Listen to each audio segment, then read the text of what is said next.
sustainability and organizational design consulting before I came to Ross. And then at Ross, my focus is on organizational strategy and innovation.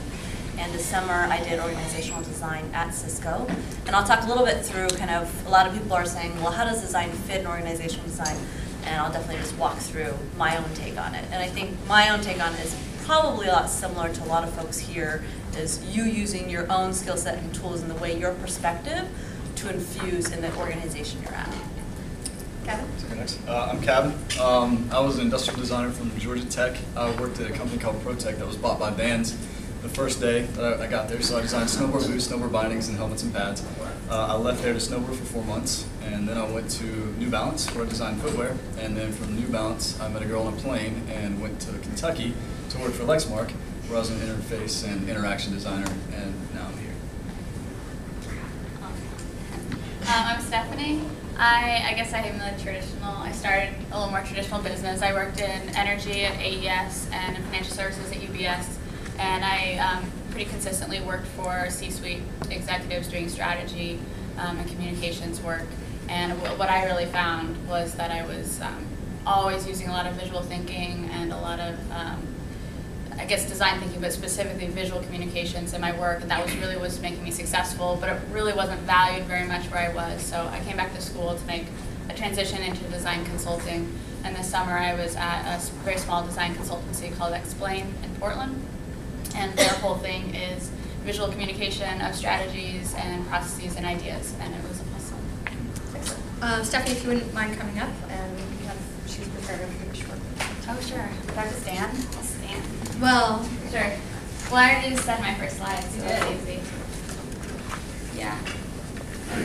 So, okay, I went to Georgetown undergrad, and then AES, so it's a global energy firm, and I was designing systems to basically help report environmental and safety statistics, but I got very into the visual design of that.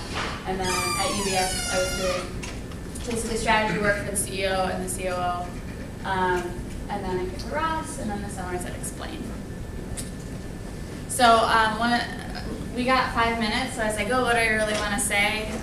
So I came here thinking I wanted to do this design consulting thing, knowing that design consulting is not, like we say it like it's a real word, but there's no like IBIS report on design consulting. Like there's no real industry out there that thinks of themselves as a group of competitors or anything like that. So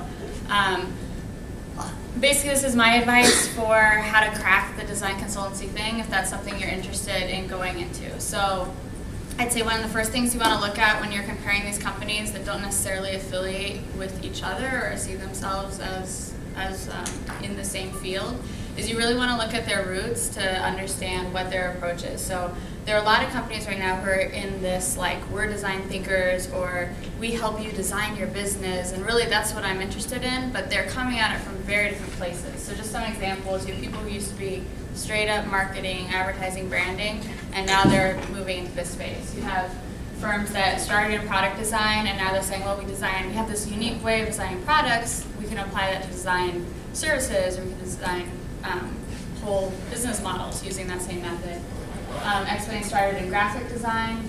You have McKinsey, which is, everyone knows McKinsey. They started this innovation practice, which is relatively young, where they're trying to basically grow a little IDEO inside themselves, and that's to be determined about how well that's working. But you have people trying to move into the space from traditional management consulting, and then you also have market researchers who are getting more into design research and partnering with design firms in that area. Second tip, why that doesn't show up.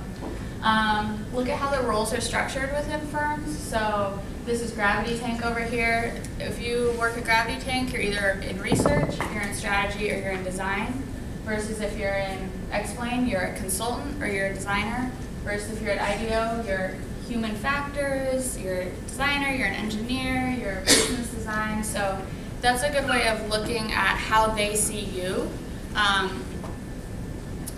I did a whole slew of, this is probably relevant if anyone wants to recruit with IDEO, you can talk to me about it. I did a ton of recruiting with IDEO, and at the end, like I had applied for business design, and I didn't really realize what that meant to them. It took me a long time to realize what that role meant, which is basically you don't do any design at all. You just like run NPVs, and I didn't want to do that. So So basically, it's important to know how they structure their roles, and I would say in general, firms are like, they're either trying to create a really diverse team of super specialists, and together they are innovative, or they're looking for really broad-based, innovative people who can work together. And it's really important to know which one of those you want to be in, and to know which model the firm is operating on.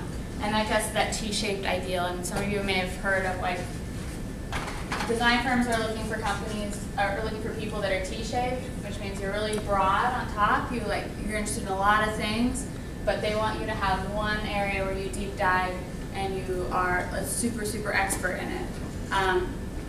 So a lot of companies, they don't want someone who's just really broad-based, but they can't do any one particular thing really well.